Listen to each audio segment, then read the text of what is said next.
Boa noite, Gabi, tudo bom? Eu comecei um pouco mais cedo só pra ir colocando ajeitando as coisas, né? No lugar, o pessoal chegando. Deixa eu me ajeitar aqui também. No bastidor.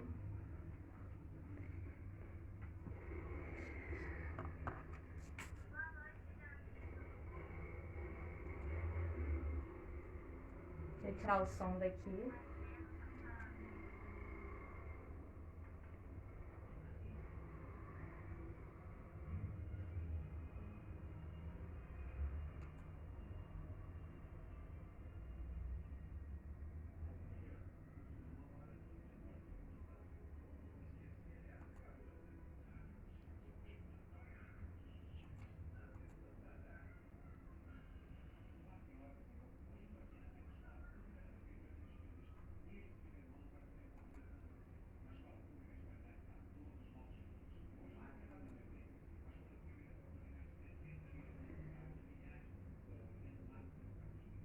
Olá, Juliana, boa noite. Opa, tentei ajeitar aqui a câmera pra melhorar. Não sei se melhorou muito. Olá, boa noite, Ju, tudo bom?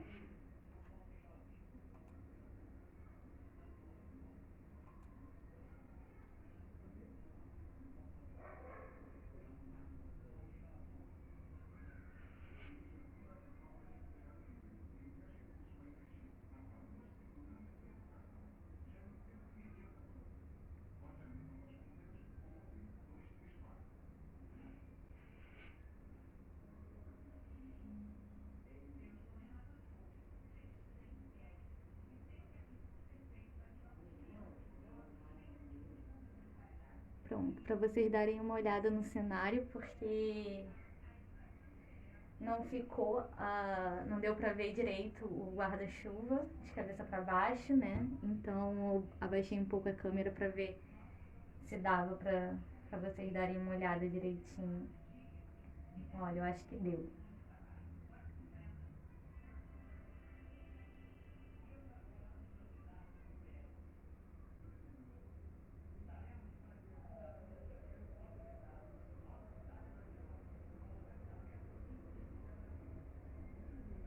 Ju falou que amor, que tem muita laranja no cenário. Nem foi proposital. Foi o que foi fazendo e aí calhou de ter muita cor laranja.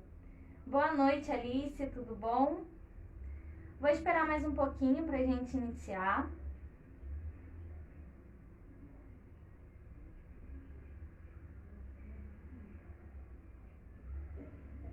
Oi, Elaine, boa noite, tudo bom com você? É engraçado porque pra mim tá tendo duas marcações de visualizações diferentes. Uma no notebook, a outra no computador. Eu não sei qual das duas seguir, se eu espero mais um pouquinho ou se eu já vou começando. Eu vou esperar até umas 6h35 então, o pessoal chegar.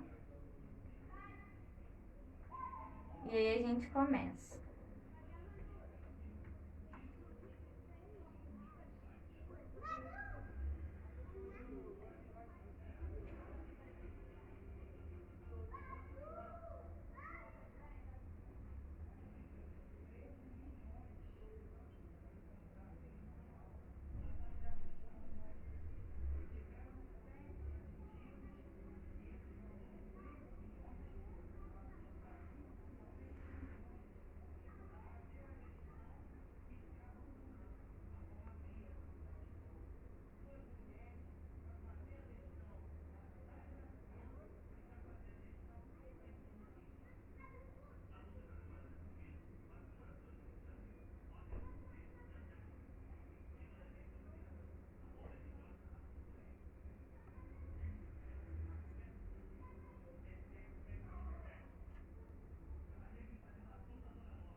Boa noite, Liz. Tudo bom com você? Eu tô falando aqui que eu tô esperando um pouquinho.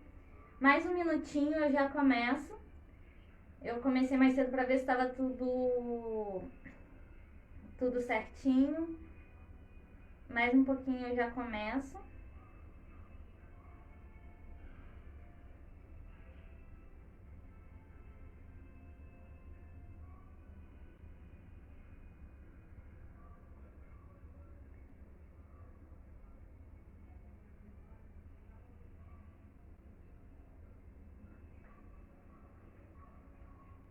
Deixa eu tentar. A câmera eu acho que não tá muito boa hoje.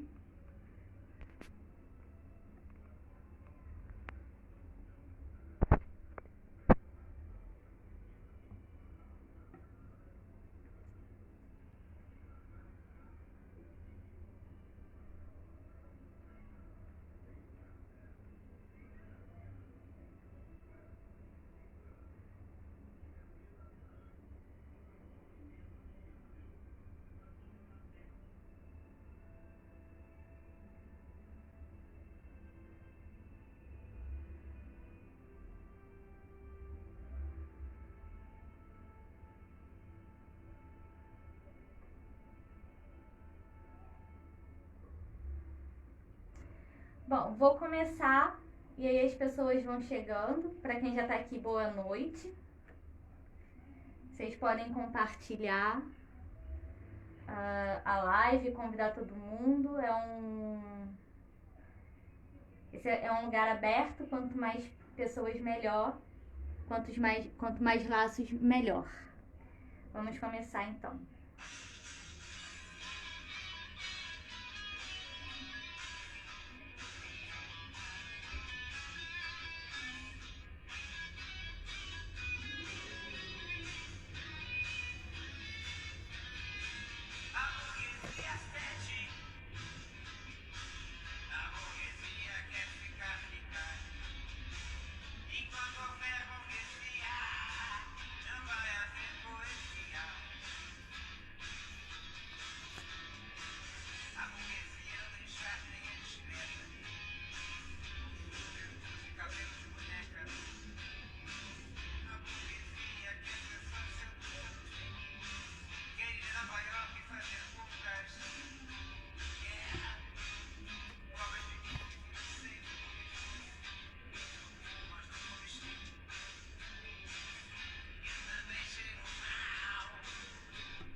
Quase que eu caí. Mas não caí não.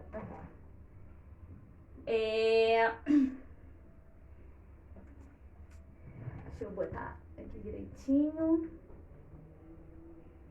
E é preciso haver poesia e que haja poesia. Agora mais do que nunca, né?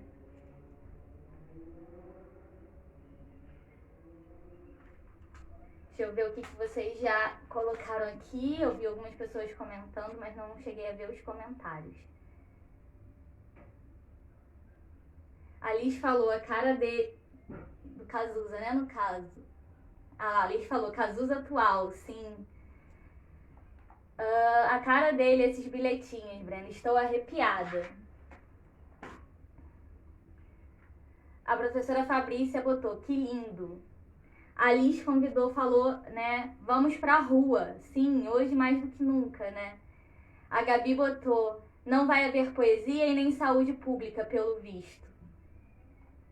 A professora Fabrícia, no perfil do projeto, colocou, hoje foi... Espera que eu perdi o comentário. Hoje foi dia de ir à rua, verdade. A Juliana botou, fortíssimo verso do vamos pra rua, sozinho. Sim, né? A poesia como resistência. Ana Paula falou, temos ido à rua de outras formas nesse tempo de pandemia. Rafaela colocou, boa noite, defendam o SUS. Boa noite, defendam o SUS.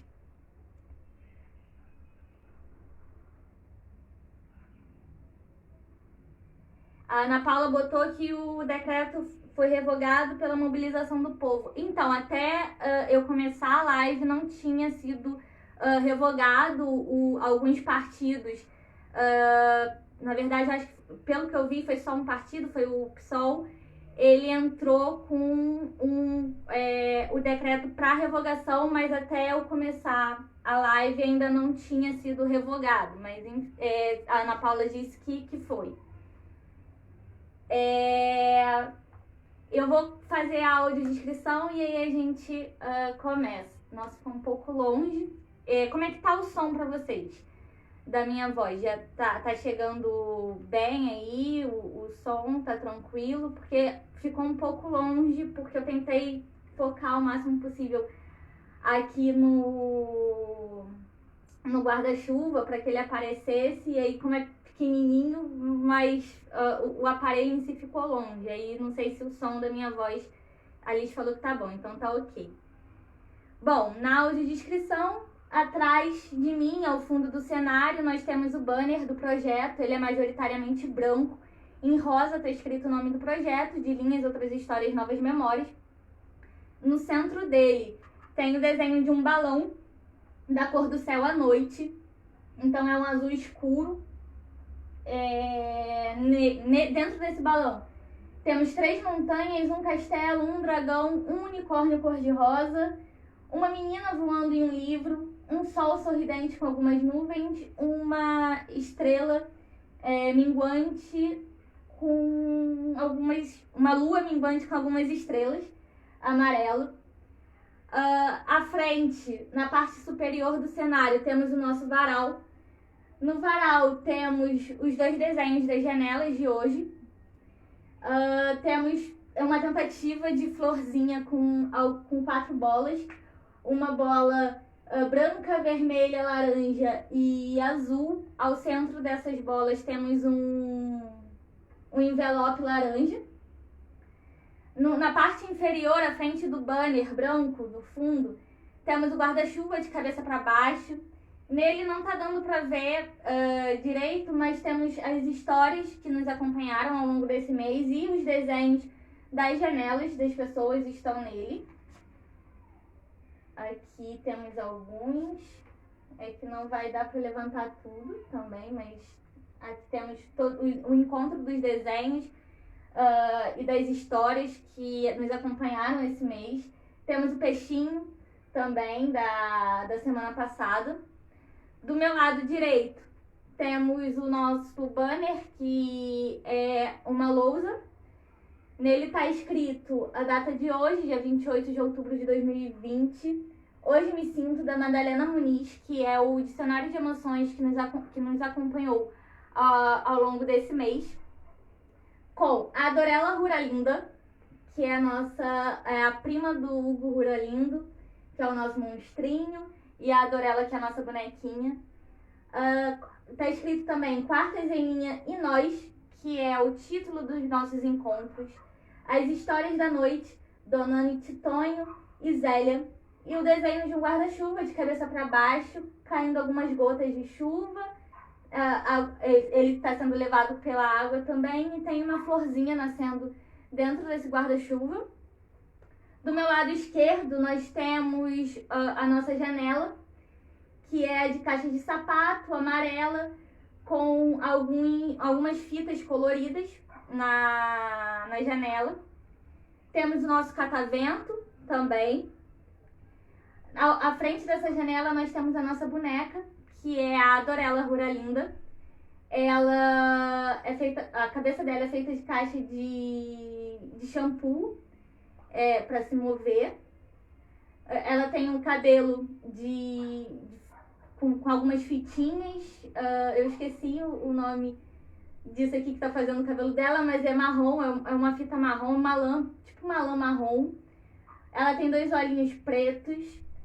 E ela tá vestindo num pote redondo a camisa do projeto, né? É verde, e tá escrito De Linhas, Outras Histórias e Novas Memórias na camisetinha dela.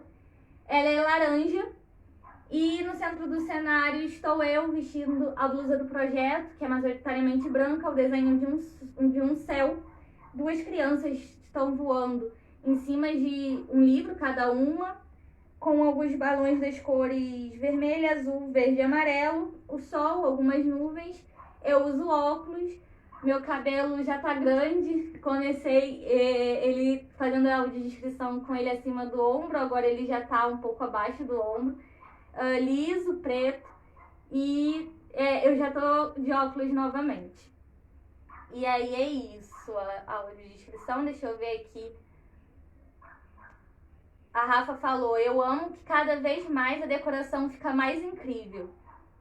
A Liz falou, o desenho na lousa está fantástico, com gotinhas mágicas da chuva. A professora Fabrícia, pelo perfil do projeto, botou, o que um guarda-chuva ao contrário pode nos provocar a pensar. Fica, então, esse início de reflexão para vocês levarem ao longo da primeira contação, e ao longo dessa noite, e ao longo da semana, do mês, do ano e da vida. O que um guarda-chuva ao contrário nos provoca a pensar? A Liz falou, essa flor ficou especial, laranja caiu muito bem no cenário. A Juliana falou, a Dorella já é uma rainha, perdi o comentário, por ser laranja, maravilhosa. A Gabi falou, colher a chuva ao invés de evitá-la? Pode ser. Boa noite, Bruna, tudo bom? A Liz falou, o mundo está do avesso. O guarda-chuva está acompanhando esse momento tão particular que vivemos. É a outra possibilidade. A Bruna falou também que adorou o cenário. Bom, e aí, entre guarda-chuvas do avesso ou não, eu quero começar outra reflexão com vocês. Quantas vezes nos sentimos sozinhos? Existem inúmeras formas de estar sozinho.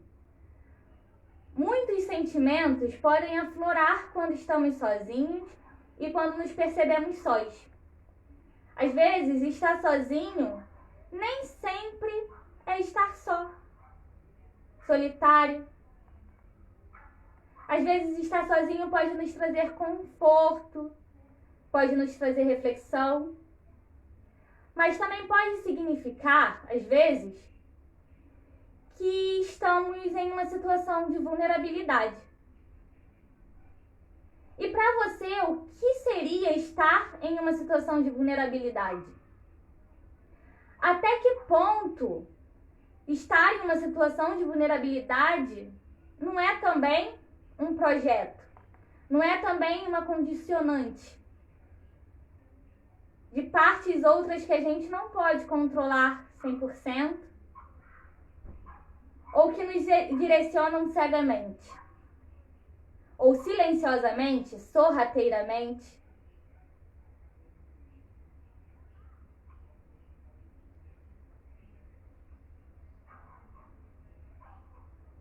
O que Donana e Titonho podem nos mostrar sobre guarda-chuvas de cabeça para baixo e sobre a ausência, sobre estar sozinho, sobre estar por conta própria muitas vezes. E essa é a nossa primeira história da noite, Donana e Titonho. É da Ninfa Parreiras, com ilustrações de Andréa Neves.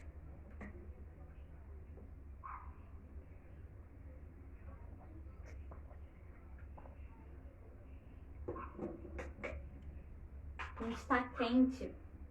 Deixa eu só prender aqui.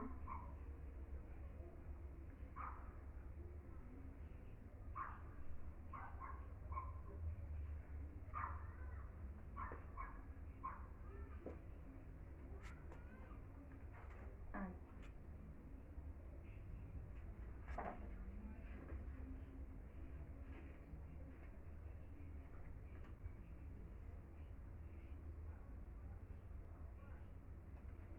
As dores, catar, catadores em versos, inventada vida.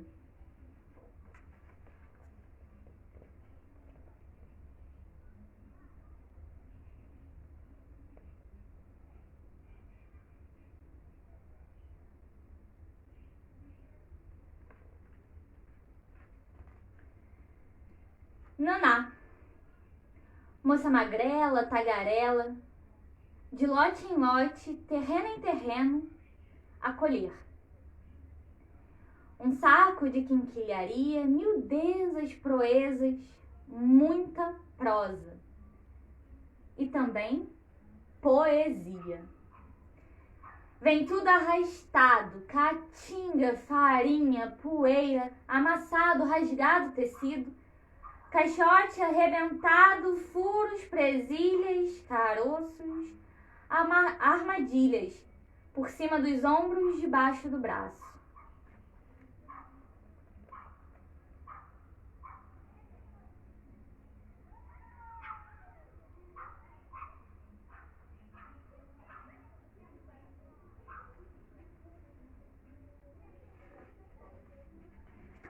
Tonho, moço esquisito, arisco, pronto para carregar a janela, a porta e a cortina. Empinada antena de rádio, enferrujada e calada. Programa sem sintonia, hora atrasada do bom dia. As tábuas, a lona do circo, a boneca, o que levar? A gaiola sem o pássaro?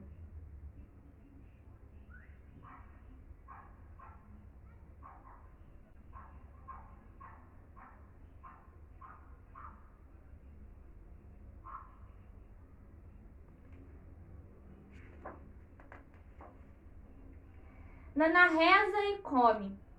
Peneira farinha, bolo. No tabuleiro de pedra, em forno de barro. Põe fogo na lenha, acarunchenta a porta, assa a broa. Vem Tonho em pé na porta. Gole de café na caneca lata, mordida no oco. O homem aprecia, fatia o queijo aguado, morde, range. Chama Naná pra fora, é hora de ir à cata, de buscar no lixo lata.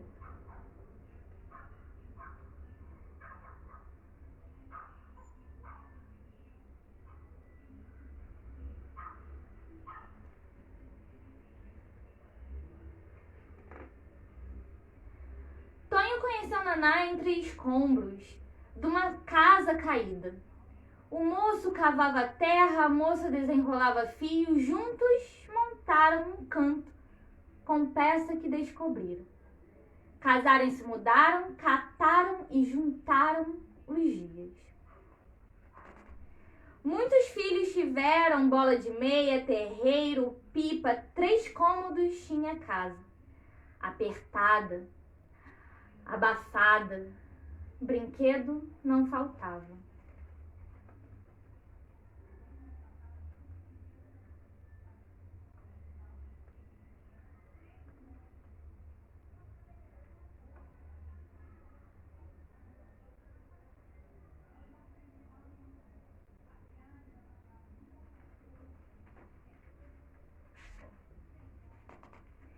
Nhaca cheirava a casa. Pilhas de trecos, trouxas de velharias, latões descartados, prateleiras de jornal velho, décadas de história, memórias encardidas, caixas e pacotes, botões, miçangas, perdidas alegrias, talheres enferrujados, garrafas vazias, tecidos puídos de antiguidades, emaranhados de tomadas e linhas, a pescaria sem peixe, o acampamento sem barraca, o ingrato trabalho.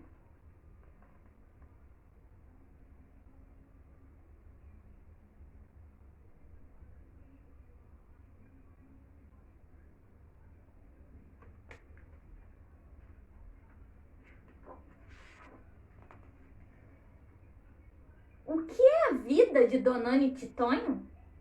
Um almoxarifado de guardados? Juntar e catar, guardar. Sentimentos em conserva, mágoas, raivas enlatadas. Para onde iam aquelas coisas? Como dormir com o lixo enferrujado? Juntar e catar, guardar e calar. Donana e Titonho eram guardiões das coisas sem serventia dos outros. Dos móveis sem uso, viviam das sombras. Mas que 7 filhos cresceram entre pregos tortos, madeiras trincadas, brincavam de faz de conta. Faz de conta que eram reis, donos das moscas e larvas, heróis das ruínas. Guerreiros lutadores contra insetos brincavam de esconde-esconde.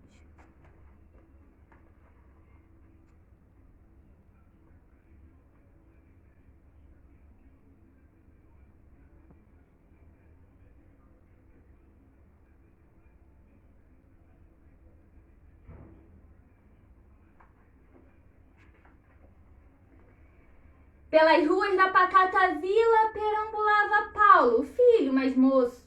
Uns falavam que é doido, outros dizem que é pirado. O moço não toma banho. Dorme debaixo de um banco, cobre-se com papelão, na hora da janta não grita nem canta. Pede saúde à santa. Donana e Titonho, mais os filhos, levam a vida amontoada, empilhada de casos, partilhas de famílias, disputas por terreno, sobras de coisas rejeitadas pro faz de conta de amanhã, que não estica as rugas de Donana, nem devolve cabelos a Titonho. Dos tantos filhos, não acabou os estudos. João acabou os estudos. Ana se casou bem jovem. Antônia é líder de um movimento de catadores de materiais recicláveis. Pedro empurra uma carroça e mais, os inseparáveis Alonso e Afonso, todos na casa das coisas catadas. Mas os netos que vieram, sonhos rabiscados em papel amarelo, continuam pendurados na sala, pro faz de conta de amanhã. Debaixo de uma foto da avó e do vô, num quadro na parede há um cartaz amassado, um herói de cinema, bela atriz. Contam de coisas passadas, descobertas, amarguras, coisas juntadas do casal catador. Dependuradas pela casa, folhinhas de outrora, desbotadas, surradas, datadas a perder de vista, os nascimentos marcados, os passatempos esquecidos. paredes machucadas pela poeira do tempo, redes fincadas no toco.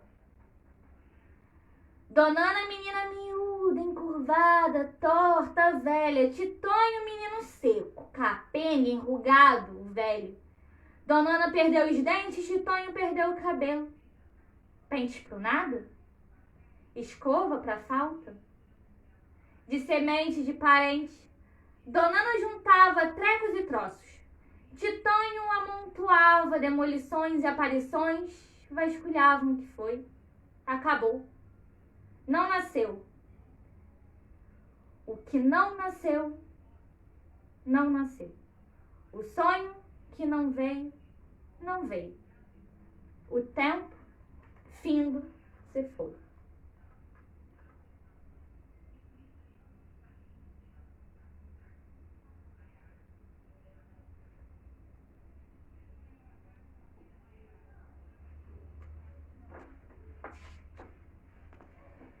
Foi na falta de tudo.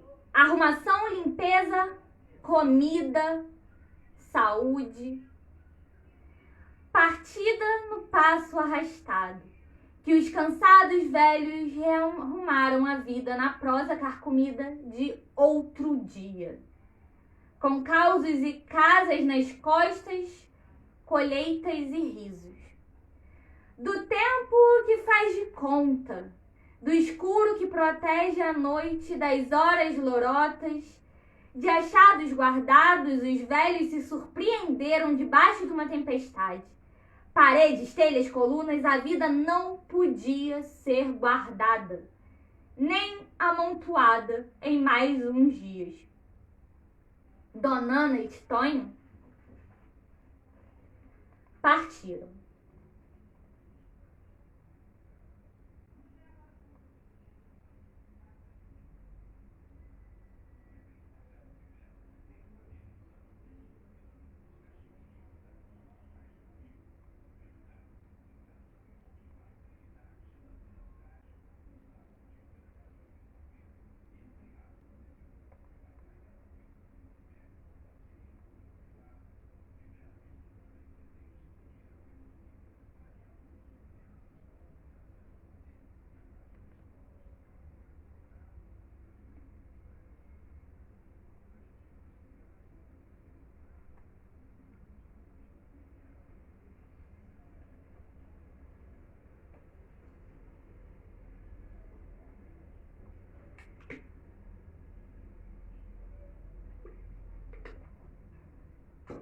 Deixa eu ver o que vocês escreveram.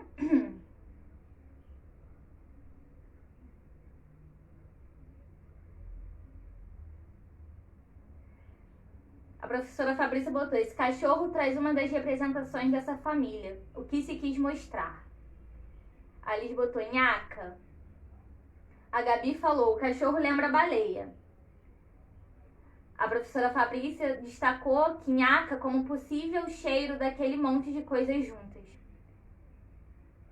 Em resposta ao comentário da Gabi, a professora Fabrícia acrescentou: perfeito, falamos sobre a baleia durante o planejamento.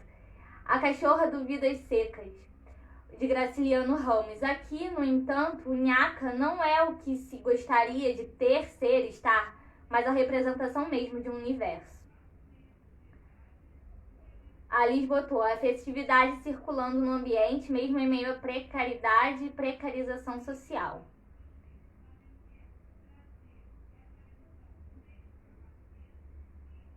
A Liz botou também: lembrei agora das chuvas no Rio de Janeiro e o quanto as pessoas ficam expostas e em risco. Não só as chuvas também, mas esse calor que a gente está enfrentando também é muito prejudicial também, não só em tempos das enchentes, mas nesse calor que está se fazendo.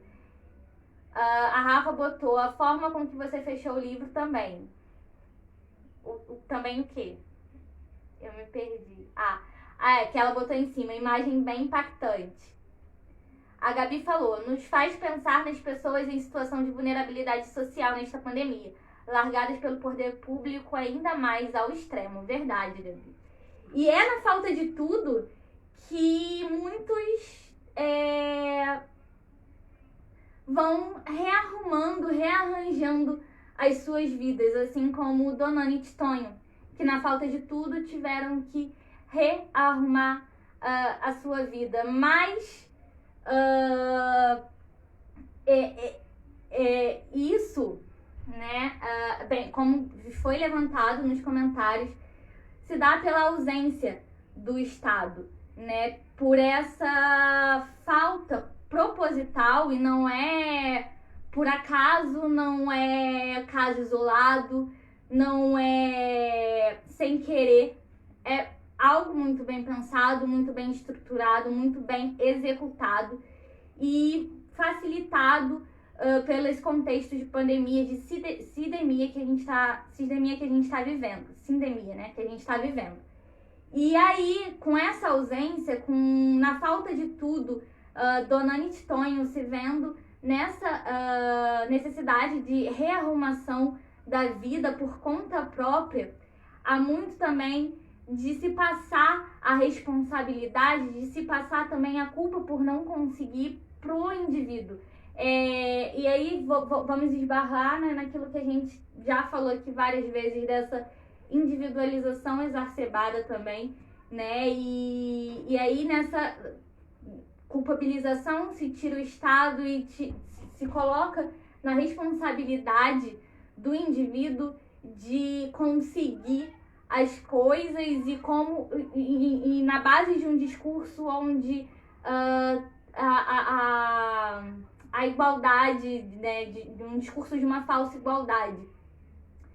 E aí a gente, nesse modelo, né, num outro polo, quando a grande mídia vai até algumas localidades, ela não vai para cobrar uma resposta do Estado ou para questionar porque o Estado não chega lá quando deveria chegar, né, de ter essa responsabilidade, mas vai para mostrar os exemplos de superação, né, os exemplos de pessoas que, apesar de fazem, e aí o fazem para ter que sobreviver, mas a gente precisa também olhar para essa ausência do Estado como um projeto do Estado para perpetuar essa desigualdade, para aumentar essa desigualdade e cobrar do Estado o básico, no mínimo, para a gente poder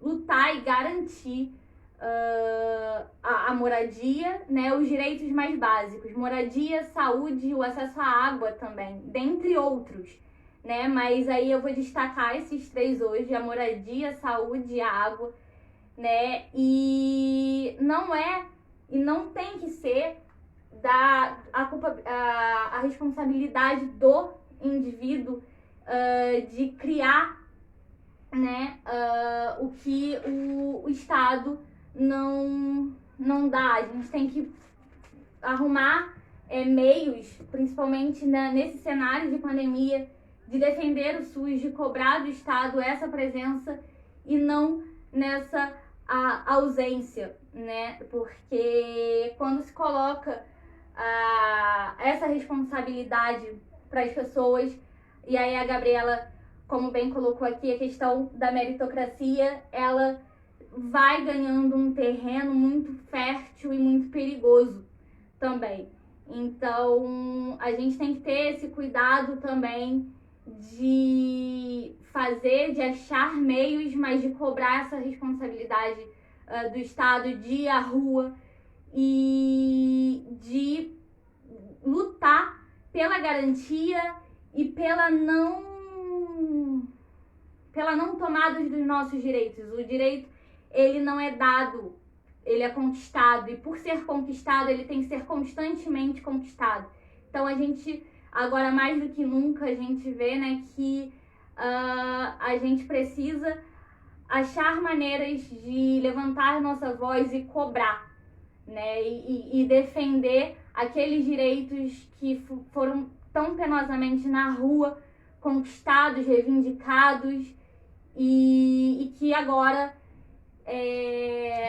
respiram por aparelhos mais do que nunca, né? E aí, nessa questão do direito à moradia, à saúde pública de qualidade e a água, a gente não tem como não falar do decreto presidencial, né, que vem com uma proposta, né, para se privatizar a atenção básica, o SUS, né, e aí não à toa também, né, nesse sentido, nesse caminho para a precarização, ele não é para precarização e para privatização posterior, ele não é da noite pro dia, ele não acontece de repente, ele é um caminho que já vem sendo trilhado há muito tempo, com o não repasse de verbas, a pouca verba, a diminuição da verba para a saúde, e hoje a gente se depara com esse decreto presidencial, e ontem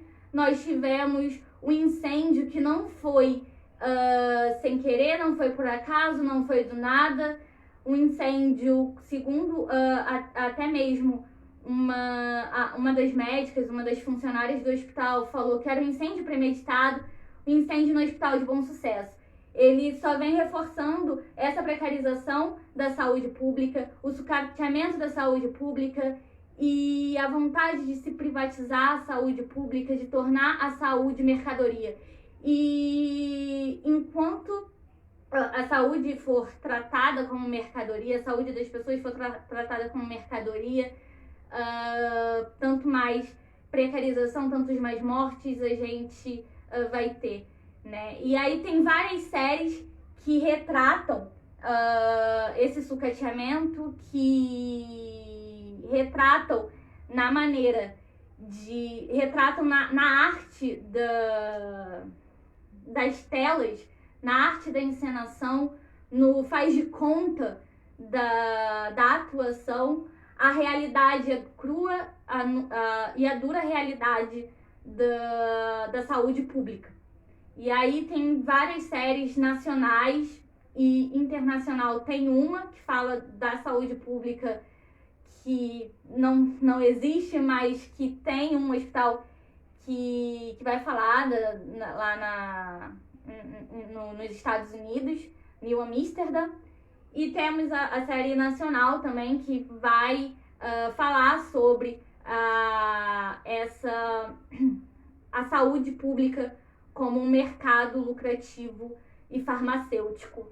E então, são essas denúncias. Deixa eu ver aqui o que vocês colocaram.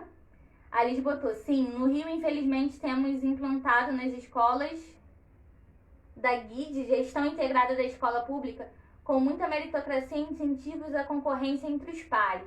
E é um pouco também, quando você traz isso, Liz, do programa do Futuras, que queria se instalar nas universidades públicas, essa concorrência entre os pares e, né, em busca de financiamento. E aí a gente pensa numa instituição pública onde tem essa concorrência, onde se vai buscar financiamentos privados, que tipo de pesquisa, que tipo de extensão serão privilegiadas, né?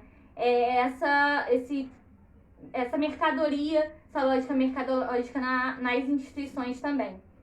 A Juliana botou, uma justiça que não se esqueça de nós todos somos...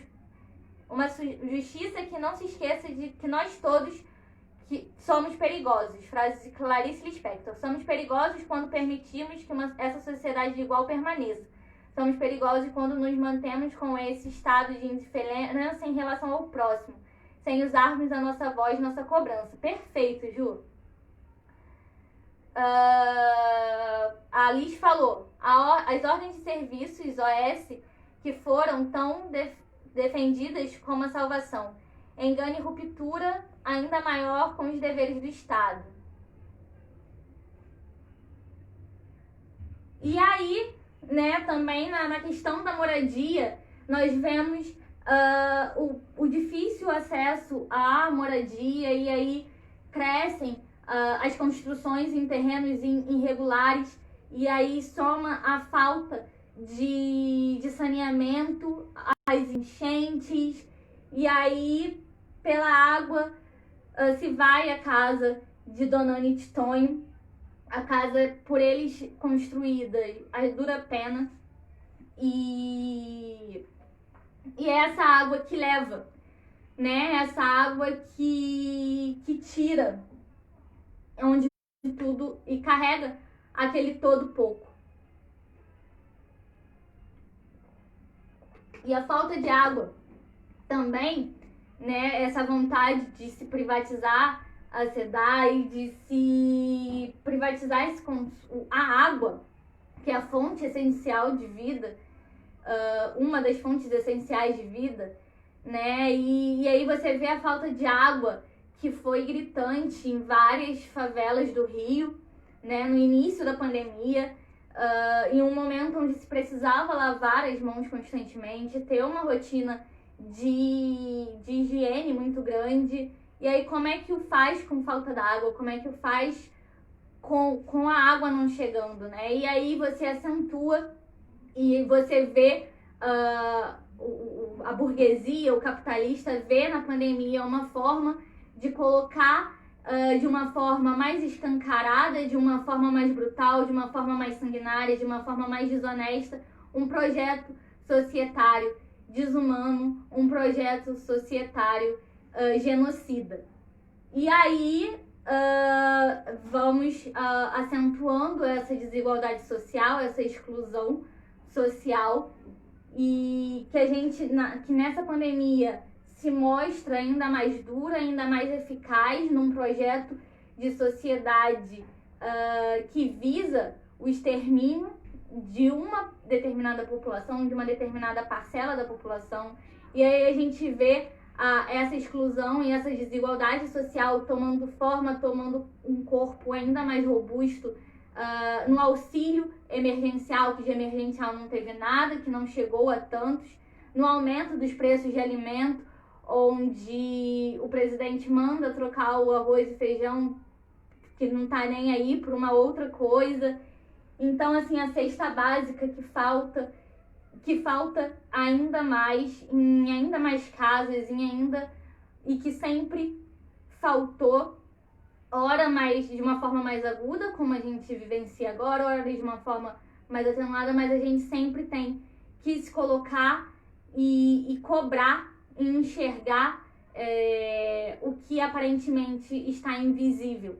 E aí a gente precisa cobrar daqueles que podem e que devem e que precisam fazer algo de fato, que é cobrar do governo, cobrar do Estado, e ir à rua, juntar a sua voz a do outro, juntar a sua cobrança a do outro e pedir e falar basta, né? E aí você vê eles que vivem nas sombras, a gente tem que falar o basta para viver nas sombras dos gestos, das migalhas, uma sociedade que se vale, que se alimenta, né? O Marx, ele vai falar que o capitalismo é um vampiro, e o é porque ele se alimenta daqueles que vivem nas sombras, daqueles que vivem dos restos, daqueles que vivem das migalhas. Então, para o capitalista se fortalecer e manter o seu modelo de sociedade, ele precisa se alimentar dessas pessoas. Então, quanto mais pessoas nessas situações, melhor para esse capitalista, e a gente precisa dar um basta nisso. A gente precisa levantar a nossa voz e dar um basta nessa situação. E aí, como é que a gente faz isso num contexto virtual, num contexto pandêmico? Como a gente consegue traçar novos caminhos de revolução e dar esse basta, né? E onde que eu tava? Perdão. Tá aqui. E aí, né, muito tempo que eu não falo dele aqui, então eu vou resgatar um pouco no conto da Aya, não exatamente com essas palavras e não por esse motivo, por um outro viés, mas que pode se encaixar aqui. Uma das passagens pergunta, né, qual a maneira mais rápida de se desumanizar alguém? qual é a maneira mais rápida de falar pro outro que você não é humano, de fazer o outro se sentir não humano. Há um cartaz numa dessas manifestações, eu não recordo qual, mas que eu acho que é a síntese de tudo que a gente viveu, está vivendo e do que pode nos esperar no futuro, que é quando querem privatizar tudo, e quando privatizarem tudo, de tudo seremos privados. E é basicamente essa ideia. E aí a gente tem que ter cuidado muito grande, né, com as reproduções dessa lógica de opressão, né, com o culpabilizar ou então jogar ao outro a responsabilidade de sair dessa vida, né, que é quem sozinho, né, ninguém pode ou deve sair, arrumar mecanismos por conta própria. A gente precisa cobrar também, cobrar um direito que é nosso, né? E aí conquistar esse direito, e a gente só conquista esse direito quando a gente se reconhece no outro, quando a gente reconhece que a dor do outro pode não nos atingir diretamente, mas ela nos atinge também, porque ela está inserida na mesma lógica de reprodução e de opressão capitalista que a minha dor está. Então, a gente tem que se somar na luta em defesa do público de qualidade, em defesa de que esse acesso seja para todos e que ninguém viva mais as sombras dos restos e das migalhas de ninguém. E aí, né, a gente vê, a gente tem que nesse momento de pandemia a gente viu ainda mais a duras penas de que a gente não consegue juntar e saber quantos mais dias, quantos mais amanhãs a gente terá, né? Então, juntar e catar, guardar e calar até quando? Não tem mais tempo de calar. E esse calar, ele pode ser um silenciamento, e ele muitas vezes é um silenciamento forçado. Um silenciamento que é imposto pela não venda das palavras ou pela ocultação das palavras ditas, ou por a partir de um projeto, a partir de um viés, a partir de uma ideologia. E aí você fica cada vez nesse silenciamento mais invisível, né? Você torna oficial e respaldada por lei essa invisibilidade. E aí, na pandemia, nós vimos essa invisibilidade claramente em vários sentidos, em vários aspectos, e principalmente na ocultação de dados oficiais, como traz uma das notícias, né, de hoje, que diz, né, os dados divulgados por entidades de favelas do Rio mostram números da Covid-19 maiores que os oficiais.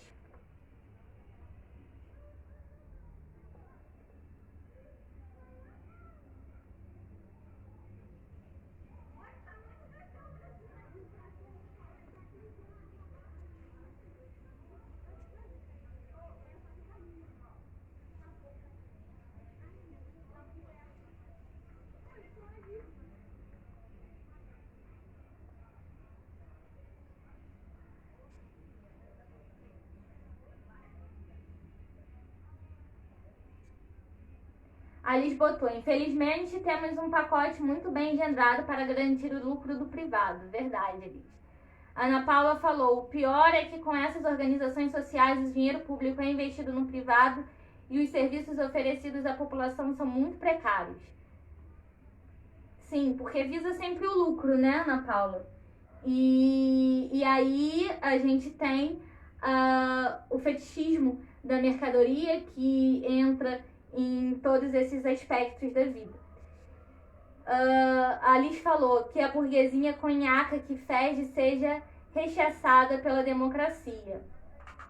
E aí, nessa notícia dos dados oficiais que estão em constante negação a nós desde o início da pandemia, principalmente com as mudanças constantes no Ministério da Educação, do Ministério da Saúde, até o momento em que a gente chega a não ter um ministro da Saúde no cargo e não ter mais os dados oficiais disponibilizados, né? Agora o que a gente tem é um consórcio de imprensa, onde a imprensa, por conta própria, faz a coleta desses dados pelos estados, pelos municípios e divulga um dado nacional. E aí, que bom que o fazem, mas a gente tem que pensar que não pode ficar só nisso, nesse jeitinho. Se o oficial não faz, então vou dar um jeitinho e fica por isso mesmo. Não, a gente precisa, sim, arrumar esse novo caminho, uma nova maneira de se dar notícia, de se correr atrás para ter essa clareza de informação, mas a gente precisa também cobrar das instituições que têm essa responsabilidade, que devem ter essas responsabilidades, então elas devem ser cobradas, devem ser chamadas a ter essa responsabilidade. E aí, nessa notícia, ela fala sobre a união, né, dos representantes das comunidades do Rio de Janeiro, porque os dados oficiais do governo não chegavam, né, da forma adequada. E aí, só para ter uma ideia, no consórcio de dados do Complexo do Alemão, eles computavam 108 casos confirmados e 37 mortes, enquanto que a prefeitura, nos dados oficiais da prefeitura, os dados eram 12 casos confirmados e 5 mortes. Então, a gente já vê a diferença, né, nos dados. E aí a Teresa Williamson, ela é diretora executiva das comunidades catalisadoras, e ela falou que a iniciativa surgiu porque o poder público não disponibilizava os dados, e essa não disponibilização dos dados, ela dificultava, né, a organização da comunidade, porque não se dava para saber a proporção do vírus, né, nesse contexto. Então, assim, a não divulgação, o silenciamento é também, a não divulgação dos dados oficiais é também uma forma de oficializar a invisibilidade de alguns sujeitos, é oficializar a desumanização em vida dos sujeitos, e mais do que isso, é perpetuar uma lógica genocida, né, que mata agora sem pudor e sem vergonha, né? Então, esse silenciamento proposital pertence a essa lógica de se aproveitar de vampirismo, né, do capitalismo. E essa má divulgação, né, essa má divulgação e essa não divulgação até mesmo, ela é algo muito comum, né, nesse governo, como eu falei, da divulgação dos dados oficiais do Ministério da Saúde, que deixou de existir e sequer foram cobrados a isso, né, depois. E aí a gente vê essa necessidade de que é preciso juntar forças para cobrar. Assim como Dona e Tonho juntaram suas forças, né, nas miudezas da vida, até onde não tinham forças para construir algo deles e para reaviver a vida deles, a gente também precisa juntar forças para achar outros caminhos e cobrar, né, ter essa cobrança, mostrar que a gente não tá dormindo, que a gente não tá feliz e que a gente sabe dos nossos direitos e quer a garantia desses direitos, e dar um basta nesse silenciamento, nessa invisibilização também. E aí, assim como a filha da Dona e do Titonho, né, a Antônia, que é líder dos movimentos do movimento dos catadores de materiais recicláveis. E aí a importância desses movimentos, né, do movimento estudantil, dos movimentos sociais, do movimento negro, dos movimentos indígenas, enfim, de todos os movimentos sociais, né, nesse levante de voz, nessa cobrança, e uma cobrança que precisa cada vez mais ganhar as ruas, ganhar força, ganhar forma e ganhar uma união que vá a essa luta de uma forma objetiva e de uma forma dura, né? E a gente precisa ver, né, dessa questão da vida que não pode ser guardada, que não há tempo para se esperar, que não tem como amontoar e que a gente não pode se deixar e deixar objetificar essa vida. E aí, como é que a gente luta contra essa ótica dessa objetificação que é cada vez mais o propósito, né, desse modelo de sociedade? E aí a gente tem que ir à rua, a gente tem que ouvir o outro, a gente tem que olhar o outro e reconhecer o outro. E aí é esse movimento que a gente tem tentado fazer aqui e pontuar dessa necessidade de escuta, dessa escuta ativa, onde a história do outro planta uma semente em nós e a gente planta uma semente no outro e juntos a gente é capaz de modificar o mundo. E aí, nesse encontro do outro, a gente encontra essas maneiras de resistência, de existência, né? Na soma dos saberes, na soma do conhecimento, na soma das histórias. E aí, a importância da palavra, a importância de se dizer bem e a importância de se nomear, né? E aí a gente já veio aqui nos comentários com a Gabi lembrando da baleia, a professora Fabrícia reforçando, inclusive foi algo que a gente falou também, né, como a professora Fabrícia disse, no nosso planejamento, dessa importância de se nomear, né? E aí a gente pode, no nome, encontrar a realidade ali dura, uma realidade que se faz um objeto para despertar a gente esse desconforto com o que é e dizer a gente o que de fato é, como a nhaca, né, o cachorro que representa o cheiro, que pode representar o cheiro da casa de Dona Ana Tonho, ou então a baleia, né, que representa aquilo que se quer ser, mas essa importância de nomear, de dar nome e dizer com qualidade, dizer com uma vontade, dizer tendo em mente o sentido revolucionário de se dizer para conquistar, para garantir e para lutar, né? E aí eu queria provocar vocês no sentido, qual seria o seu faz de conta de amanhã? O que você gostaria de dizer? Que nome que você daria para esse faz de conta? Como você gostaria de ser chamado? Ou o que você gostaria de dizer nesse faz de conta de amanhã? Que faz de conta de amanhã você espera?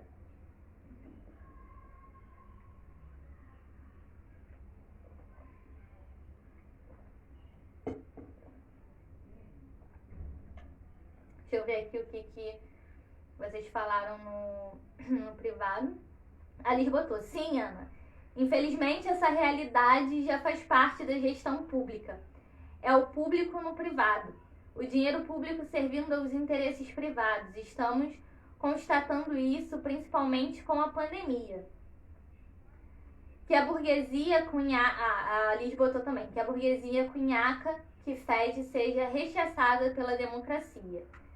Sim, né? Que a gente consiga ir à rua, ainda que virtualmente, ou achar maneiras outras de ir à rua para cobrar e fazer essa burguesia pagar e mostrar que a gente tá aqui para cobrar os nossos direitos e que a gente não vai abrir mão da saúde pública, da educação pública de qualidade, da saúde pública de qualidade, do acesso à moradia, e que não mais permitiremos o controle das nossas palavras, das nossas ações, e que não mais seremos invisíveis também.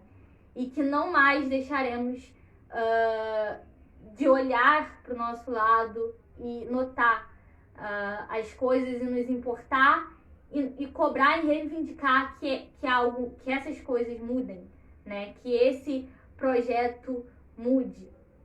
E aí, né, a paisagem, né, quando a gente se junta, quando a gente tem essa cobrança, quando a gente tem esse conhecimento, essa apropriação da palavra, quando a gente entende a sua força, o seu poder, a gente consegue abrir a nossa janela e encarar uma paisagem colorida, como é a paisagem da dona Eliette, de 57 anos, onde da sua janela ela vê o finalzinho de tarde e o comecinho da noite, mas a lua já estava lá, vista da minha janela, em meio à natureza habitante. E aí olhar, né, para fora das nossas janelas e reconhecer essas naturezas habitantes, nos reconhecer enquanto essa natureza habitante, nos reconhecer enquanto pessoas que são capazes de voar por essa natureza habitante, que a gente pode, hoje, mais do que nunca, se sentir wireless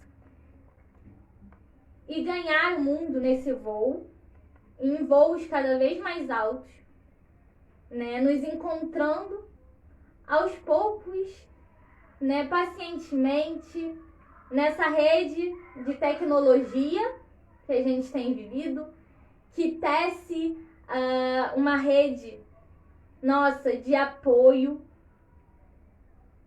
né, que nos impulsiona em uma rede revolucionária que espalha cada vez mais sementes pelo mundo, assim como a Zélia.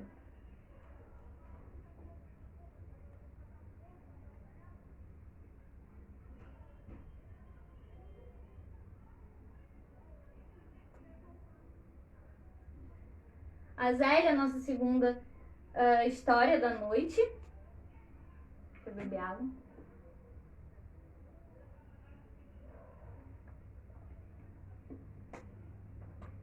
A Zélia é da Christelle Valin, com ilustrações da Stéphanie Augussot.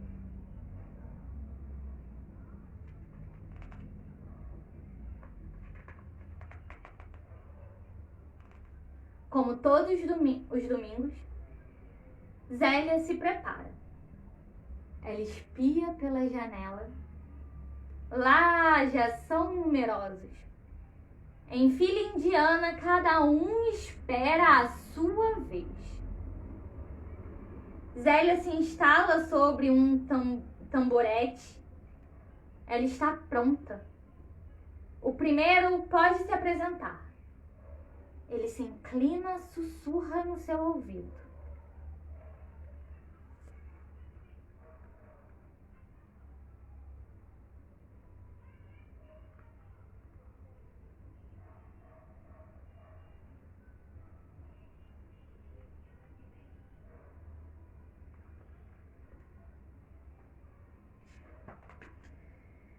Zélia escuta. Ela escuta as pequenas infelicidades, as grandes preocupações, tudo o que eles têm a lhe dizer. As pessoas se sentem aliviadas de suas dores. Elas retornam mais leves. Em troca, elas oferecem uma pequena sementinha a Zélia. O pequeno Júlio revira seu bolso. Sua sementinha sumiu. Ele dá meia volta. Vai manter em segredo a sua aflição.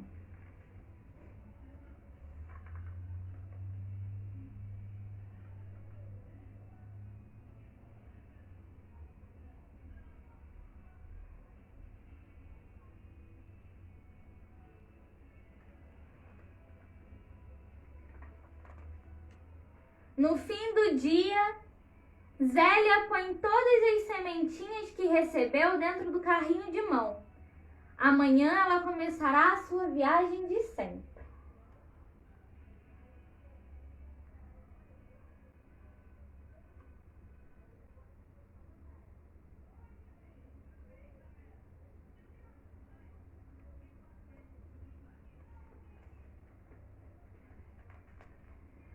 Como todas as segundas-feiras, Zélia atravessa a cidade e chega até a praça. Ela colhe algumas sementinhas e sopra delicadamente sobre elas. E opa! Surgem magníficos balões para todas as crianças.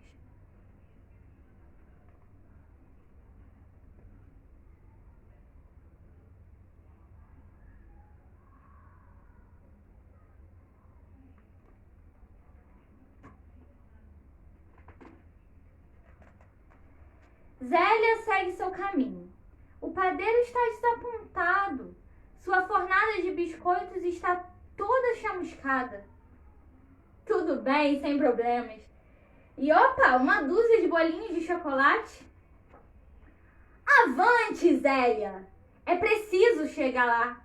A jornada ainda é longa. Pela estrada pedregosa, Zélia percorre a fazenda. E opa, belas maçãs vermelhas para a velha macieira.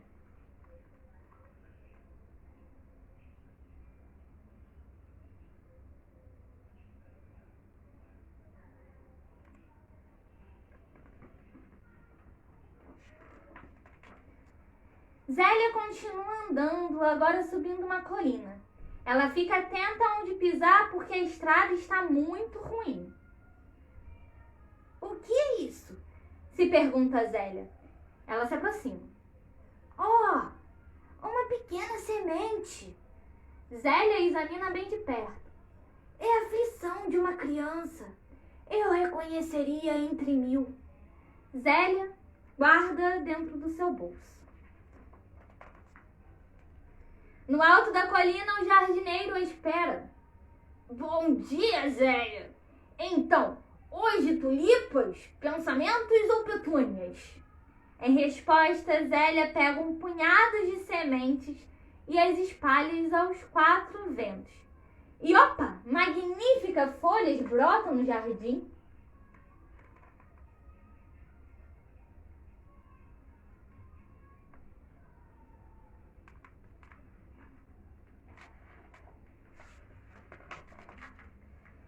Mas começa a anoitecer.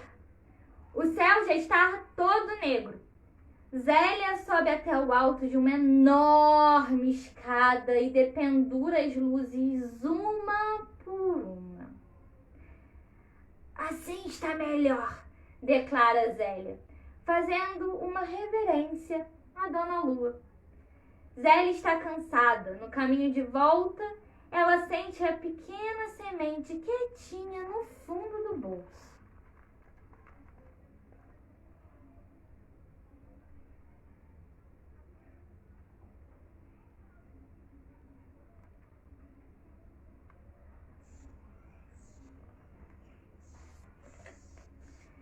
Sentado na calçada, Júlio suspira tristemente. Zélia lhe faz um sinal. O que se passa com você? Ela pergunta. Ontem perdi a minha sementinha, responde Júlio. Veja, eu acabei de encontrar isso aqui na estrada.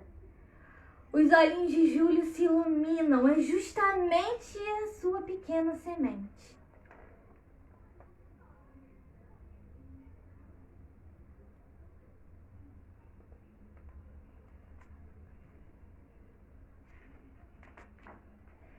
Então Zélia pega um bonito vaso, planta a sementinha na terra e Júlio se põe a regá-la. Agora só lhe resta esperar.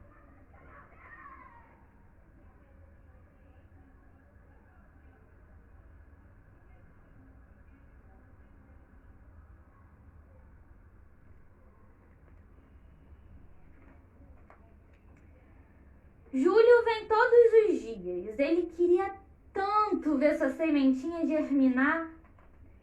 Às vezes, Júlio conversa um pouquinho com Zélia. Às vezes, Zélia lhe oferece um biscoito e o tempo passa.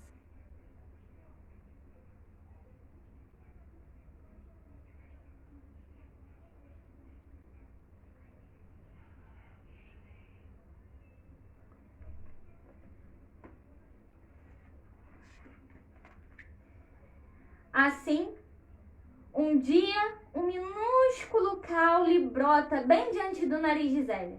Delicada e frágil, uma pequena flor se abre docemente. Júlio chega correndo, ele sorri.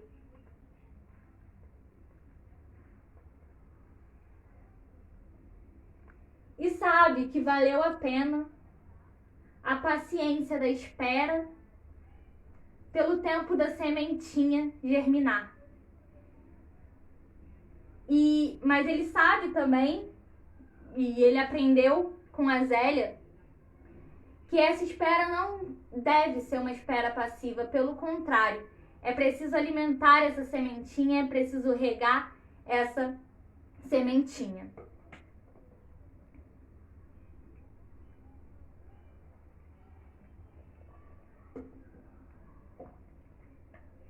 É um livro, é preciso regar essa sementinha e é preciso dessa água,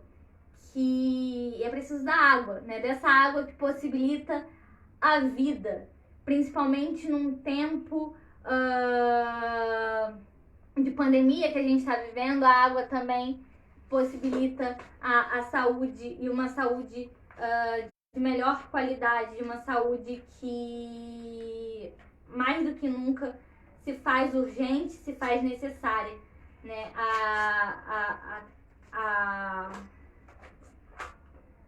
A molhar essa sementinha que nos traz vida, que nos traz, que nos faz brotar, que nos faz germinar, né? E aí a Zélia, ela bem nos lembra que o nosso caminho, ele é longo, que o nosso caminho, ele tá muito fragilizado e muito doente, que por isso a gente precisa ter cuidado para percorrer esse caminho, olhando sempre ao nosso redor, olhando sempre de forma atenta, para que a gente não caia nas armadilhas desse buraco, desse caminho que é longo, mas que a gente não pode desistir nunca, porque é com paciência que as nossas plantinhas germinam, e que é com paciência também, com escuta do outro e do próximo, que a gente consegue botar no mundo e lançar ao mundo balões coloridos, né, que nos fazem ver a vida de uma outra perspectiva e nos mostra para o outro como que a gente pode juntos, muito mais, que a nossa união é capaz de jogar no mundo muito mais balões coloridos e atingir a muito mais pessoas também. E aí, nessa escuta do outro, me lembrou agora, né, nessa leitura, o livro Manu, a menina que sabia ouvir, né, que vai falar sobre a relação com o tempo, a nossa relação com o tempo, e como que o capitalismo ele vem tirar esse tempo e cobrar grandes impostos desse tempo, e como a gente, nessa perspectiva, para de escutar os outros, e conforme a gente vai parando de escutar os outros, conforme a gente vai parando de dedicar um tempo de qualidade ao outro e a si, a gente vai reproduzindo uma lógica de exclusão, uma lógica de opressão, e onde as amarras invisíveis são construídas e fixadas por nós próprios, tanto a nossa quanto a do outro. Então ela vem mostrando essa necessidade de uma escuta do outro, porque nós sempre temos algo a contar, o outro sempre tem algo a contar, e nessa troca, na contação, a gente sempre oferece uma semente. E essa semente, ela só tem efeito né? Mas nessa semente ela só vai ter um efeito, só vai ter atingir o seu objetivo se a gente espalhar, se a gente oferecer ela ao mundo, né? Um pouco do que Walter Benjamin fala pra gente da nossa experiência, de se compartilhar a experiência, de se falar com o outro dessa experiência, de se passar à frente a semente do outro e a nossa própria semente, porque nesse cultivo de sementes, e esse cultivo só se dá de forma coletiva, é que a gente consegue florir o mundo e o conhecimento só é um conhecimento válido até quando ele é partilhado, quando, óbvio, tem outros fatores, mas a gente precisa compartilhar o nosso conhecimento, escutar o conhecimento do outro também, porque só assim a gente é capaz de crescer, só assim a gente é capaz de reconhecer aquela sementinha que pode demorar tempo, mas que ela vai, com essa escuta, com esse cuidado, com esse carinho, ela vai germinar. E aí, quando ele é compartilhado, quando essa sementinha ela é compartilhada, ela muda. Ela muda a gente, ela muda o outro. Então, mais do que compartilhar, mais do que escutar, mais do que contar a história, é preciso usar, é preciso colocá-la em prática, é preciso colocá-la na terra e alimentá-la. E aí, quando eu alimento a minha plantinha, ela, mesmo sendo um gesto pessoal, ela transforma todo mundo, né? E aí é um pouco do que a gente construiu e vem construindo aqui também no olhar interno das nossas ações, no nosso reconhecimento enquanto um indivíduo ativo no mundo. A gente é capaz de perceber que toda e qualquer ação nossa, ela é capaz de refletir no mundo, de dar ao mundo algo, de ter uma ação prática, efetiva no mundo e por essa razão no outro. E aí a gente vê a necessidade do nosso cuidado pessoal também ao cuidado com o outro. E aí a gente precisa desse cuidado cada vez mais, principalmente no momento onde um vírus invisível ele passa por nós. Então, assim, esse cuidado ele é urgente, ele precisa ser urgente, cada vez mais falado, cada vez mais a gente precisa brigar por esse e pelo outro também, né? E por nós. Deixa eu ver aqui o que vocês colocaram. A Juliana gostou do livro. A Liz falou que criança encantadora, criança idorosa numa troca de conhecimentos e ensinamentos de vida. E aí é o que a gente vem falando também, né? Nessa troca de experiências entre gerações, que pode ou não ter sido fortalecida nessa pandemia, mas nesses dois extremos que o capitalismo tanto nega e tanto tenta invisibilizar também, tanto tenta desumanizar e tanto tenta falar que não são dignos por não serem lucrativos para essa lógica capitalista, né? E aí a gente vê a importância, a gente tem visto ao longo desse caminhar nosso da importância dessa troca de conhecimento e experiência entre as gerações. E é isso que a Zélia faz, né? Ela transforma essa escuta, né? Ela transforma as sementinhas que ela recebe em ações no seu cotidiano. E essas ações, como a gente vê, que são próprias dela, vai mudar o dia das crianças na praça, vai mudar o dia de uma outra pessoa, vai mudar o dia do padeiro que estava tristonho, do fazendeiro que a esperava no alto da colina. Então a gente percebe como a reinvenção do mundo, como a reinvenção do coletivo, ela passa e precisa passar primeiro pela reinvenção de si, de reconhecer como os nossos atos, eles são sim capazes de mudança, mas eles só serão mudanças de fato quando a gente partilha com o outro, quando a gente escuta o outro, quando a gente dá importância às palavras do outro como tem que ser, e quando a gente soma com o outro. Né? E aí, por menor que seja o ato, ele se torna um ato gigantesco. E aí a poesia começa a aparecer e a transformar o mundo. A Ana Paula falou, vamos espalhar sementes de solidariedade, amor e respeito. Hoje e sempre, né, Ana Paula? Mais do que nunca. A Liz botou a figura da mulher idosa e sábia em suas ações, ressignificando as suas experiências tecidas ao longo do tempo. Veja essa criança já adulta multiplicando essa experiência com outras crianças, formando um ciclo virtuoso. E sim, e que seja sempre esse círculo de se romper com aquilo que se espera, né? E ser essa educação que rompe com todas as barreiras sociais e com todos os, né, todas as armadilhas e todos as determinantes do capitalismo. A Juliana botou, a temática desse mês foi extremamente necessária. A live de hoje está sendo extremamente necessária. O poder da fala se fazendo presente, sendo importante. E aí a professora Fabrícia votou, e aí eu também ia falar que é graças à troca. Sim, é graças a essa troca que a gente tem, né?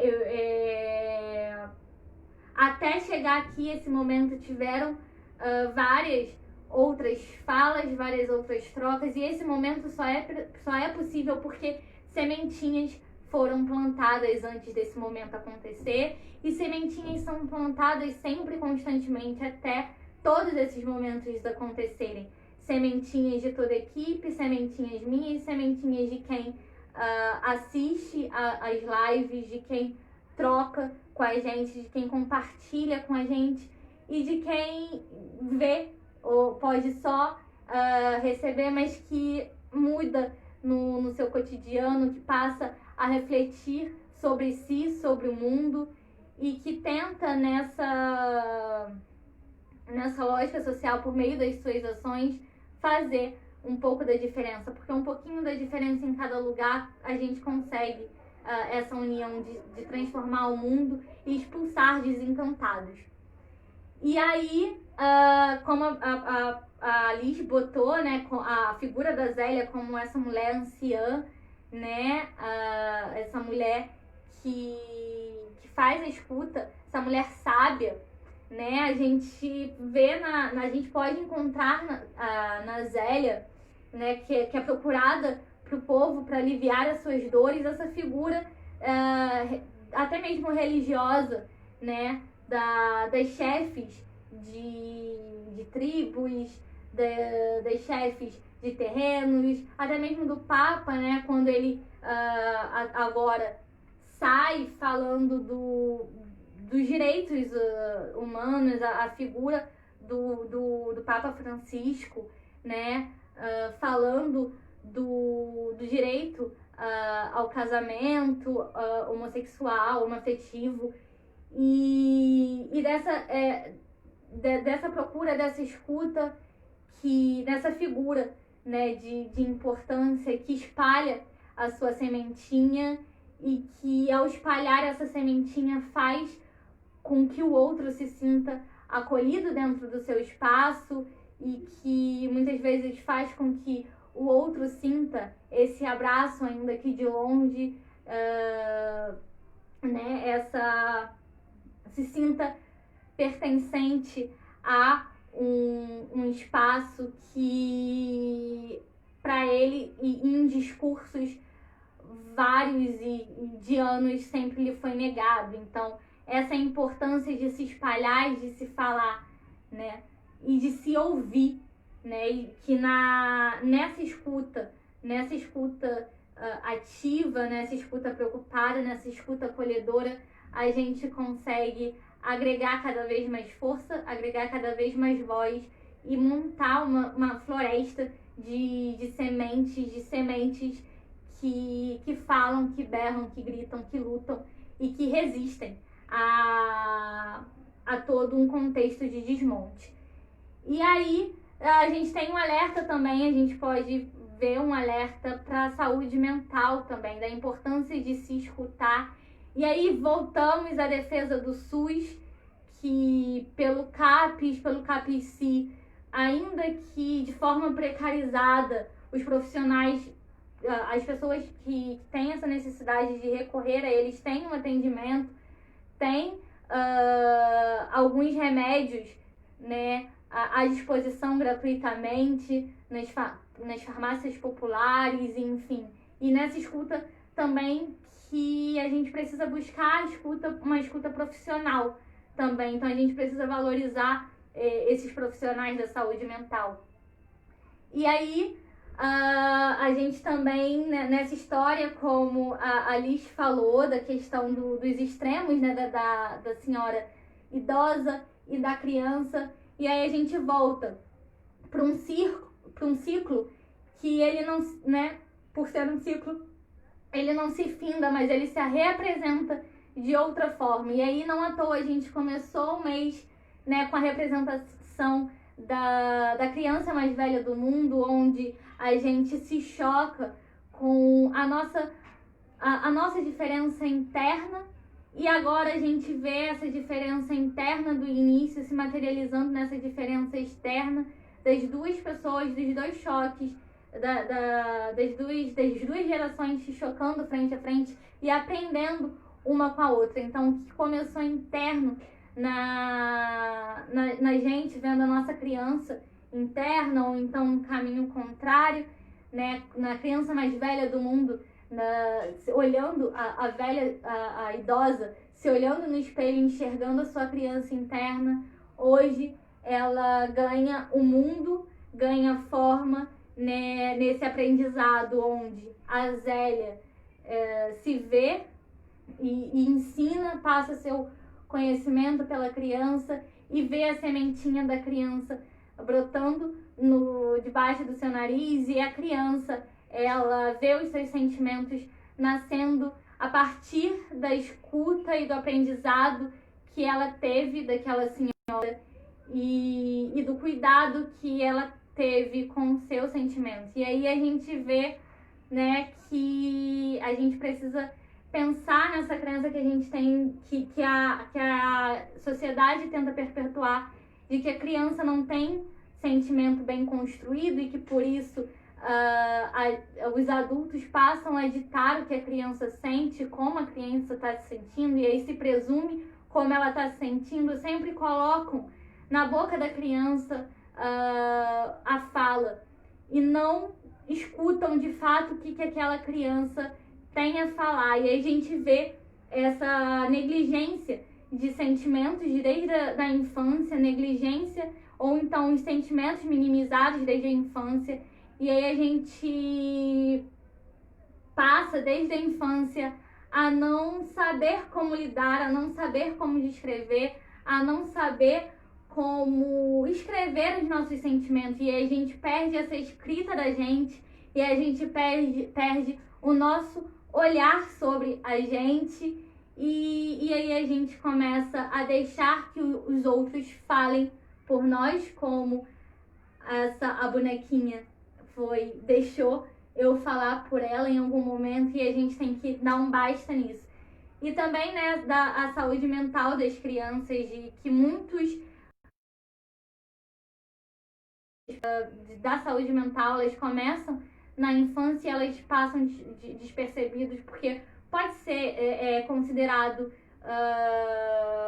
mínimo, né, para essa criança não tem sentimento e tudo mais, e aí o tanto de adolescentes e adultos adoecidos que passam a reproduzir uma lógica de violência, de opressão, de silenciamento pessoal e do outro, né? E aí a gente esbarra nessa importância de se falar dos nossos sentimentos e de buscar cada vez mais por um atendimento especializado, e se não for possível, pela partilha de história, escutas de história, principalmente num tempo de pandemia. E aí vamos à nossa segunda notícia, que são os grupos virtuais, né, que ajudam a saúde mental de pacientes, né? Relatos reduzem a solidão.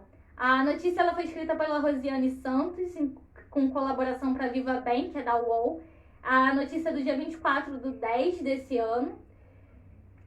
Aqui. E ela vai falando dessa necessidade de partilha e de escuta no tempo de pandemia, né?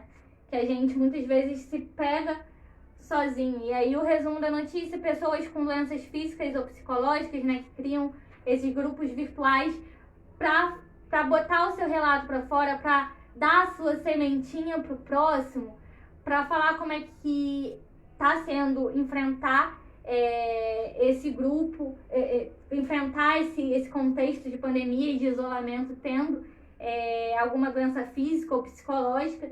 E aí cria-se esse grupo na internet para plantar essas sementinhas, para colher a sementinha do outro e para um tentar ajudar a fornecer a água para germinar essa sementinha do outro, né? E aí a notícia ela finaliza falando do cuidado que se tem, né, para não se acreditar em qualquer notícia dentro dos grupos, em qualquer informação, para buscar sempre uma informação profissional, né, sempre que possível, e cuidado, né, principalmente nessa época de fake news.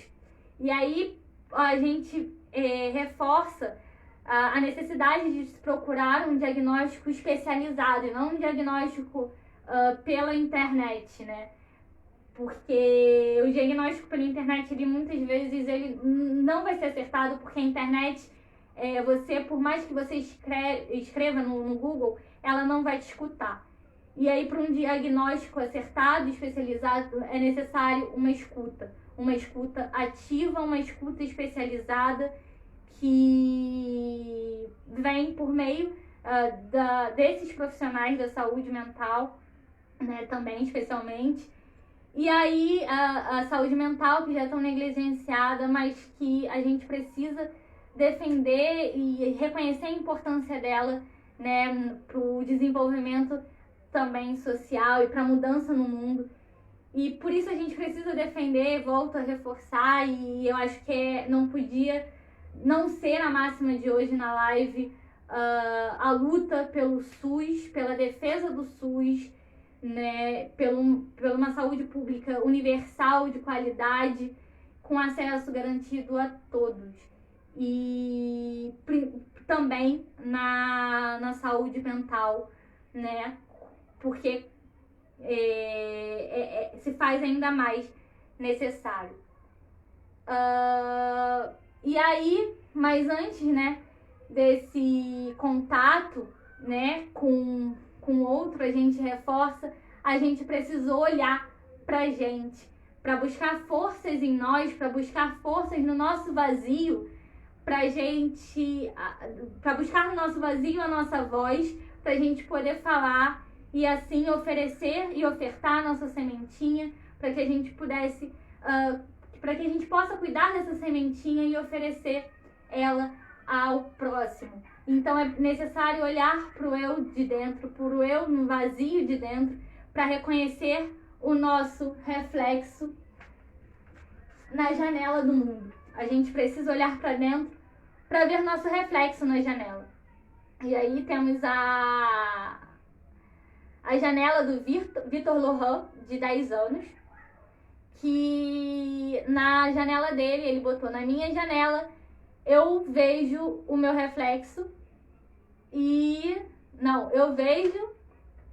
eu vejo a paisagem e o meu reflexo. E aí, nesse olhar, a gente precisa olhar para dentro para ver o nosso reflexo na janela, se misturando à paisagem do mundo, porque nós pertencemos ao mundo, nós somos mundo e nós somos a paisagem do mundo também. Então, por isso, todas as nossas ações refletem diretamente no mundo. Deixa eu ver aqui o que vocês botaram. A Liz botou: Brenda, estamos fechando este ciclo das lives esse mês e abrindo outro com muitas reflexões e aprendizagens. E que bom, e que continuam, que continuem essas reflexões e aprendizagens sempre juntos, sempre juntas, plantando e fornecendo umas às outras as águas necessárias para que as nossas plantinhas germinem e germinando juntas que possam transformar o mundo. A professora Fabrícia falou, muito importante, um salve ao SUS, um salve ao SUS. Pelas lutas de muitos para que fosse público e gratuito, sempre. E por essa constante luta, né? Eu vi muita gente falando que é garantia na Constituição. E aí eu gostaria de falar, sim, é garantido na Constituição, mas a Constituição, nada do que está ali é dado. Ela foi conquistada na luta, as duras penas, a suor, sangue de muitos. E por isso ela não é garantia, não é firmeza de nada. E por isso a gente tem que lutar por ela também, para que ela se mantenha firme e garantida, né? Ela, por não ser dada, por ser um direito conquistado, ela precisa sempre ser conquistada, sempre ser lembrada, sempre ser reivindicada. E só se é reivindicada na luta, na voz ativa e na fala ativa. E aí, a Juliana botou, nada mais lindo que a representação do sincera de uma criança em formas e traços, rabiscos e cores, de verdade, né? Dessa pureza de se reconhecer e olhar a criança. E aí foi na troca, a Zélia nos mostra que na troca paciente, no cuidado, no carinho da escuta, a Zélia também nos ensina, assim como ensinou ao menino, a necessidade de cuidar e cultivar os nossos próprios sentimentos.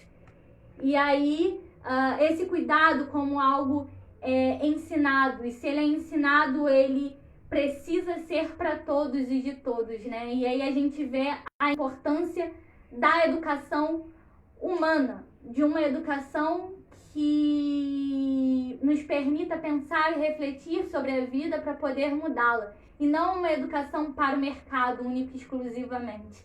E aí uma educação que pense na criação de pessoas independentes, críticas e ativas, que ao mesmo tempo também desmistifica esse papel de gênero do cuidado. O cuidado, ele não é só das mulheres, ele é também das mulheres, mas ele precisa ser de todo mundo. Todo mundo tem que ter um cuidado, ainda que as suas sementinhas e cuidar da sementinha do outro. O cuidado, ele não vê gênero e ele não pode ver gênero. Então a gente precisa pensar na educação que nos permita ensinar e propagar cada vez mais a necessidade do cuidado como algo coletivo e como algo que precisa vir de todos, né? E aí, nesse ensinamento passado, né, a Zélia, quando ensina o menininho a regar sua planta e o poder do cuidado e como o cuidado gera a vida, a Zélia certamente saiu também, né, vendo o mundo de uma forma diferente, vendo o mundo agora um pouco com a visão do menino, um pouco do que temos também na foto da janela da Eliette. A Eliette escreve na sua legenda que, abre aspas, meu neto viu e eu fotografei. Amo observar a natureza, maravilhas de Deus. Hashtag parece algodão. E a Zélia, pelo olhar do seu neto, olhou a sua janela e fotografou o olhar do seu neto pela sua janela, e o olhar do seu neto virou o seu olhar. E aí a gente tem um encontro, mais uma vez, dos olhares de geração que são capazes de, somados, mostrar um mundo completamente diferente e um mundo coletivo, um mundo diverso, e um mundo que precisa ser coletivo e um mundo que precisa ser diverso. E ao observar a natureza, a gente que ao observar a natureza, a gente consiga se reconhecer enquanto parte viva dela, capazes de mudar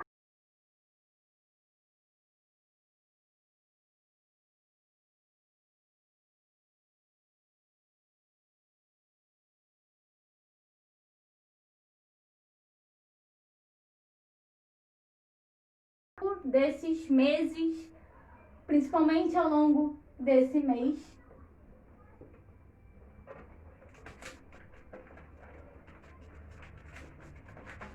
na história que se faz vida na gente. A Alice botou que as sementes germinem em meio à luz, saúde e alegria em nossas vidas. Um salve à floresta do Camboatá. Floresta presente, diversidade presente, idoso presente, criança presente, mulher presente, vida presente. Perfeito, Liz. E aí, nessa história que a gente vai contando ao longo de todos os meses. Ao olhar para sua janela de dentro, encontrou a natureza e se viu uma eterna criança. Naquele momento e em todos os outros que se seguiram, ela seria a criança mais velha do mundo. Ela percebeu que o tempo não aconteceu de repente, que ele vai envelhecendo com a gente e é um presente diário, que a gente não tem certeza quando vai parar de chegar. Ela entendeu que o carrinho da Madame Miséria era uma tampa que não podia lhe servir mais.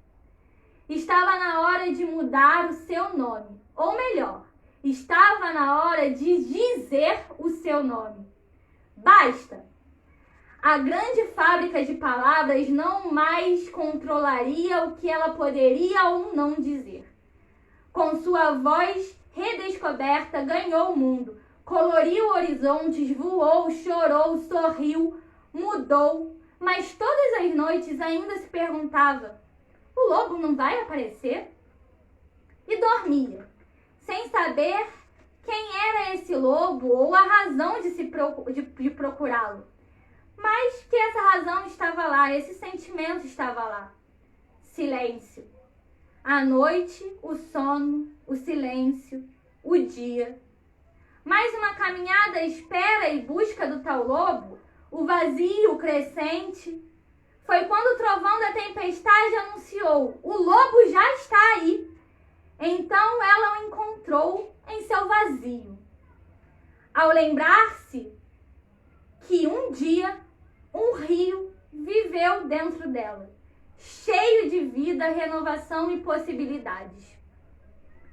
Se viu criança novamente, percebeu que o lobo vivia no seu conto de fadas, narrado pelo seu vazio, que muito tem a contar, e um dia resolveu somar, resolveu semear, resolveu voltar à vida.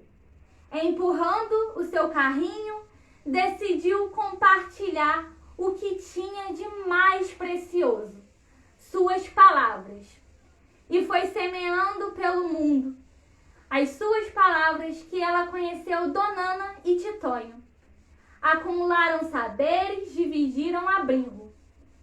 A Antônia deixou sementes da luta pelo exemplo da mudança, pela escuta ativa. Se hoje eu te conto essa história é porque um dia eu escutei. Se hoje eu te conto essa história é porque alguém me mostrou a importância de cuidar e espalhar a semente. Se hoje eu te conto essa história é para que você conte a sua também. Se hoje eu te conto essa história é porque eu acredito que a semente Zélia pode se espalhar pelo mundo e mudá-lo. Se eu te conto essa história, é para mostrar que contar a história é um ato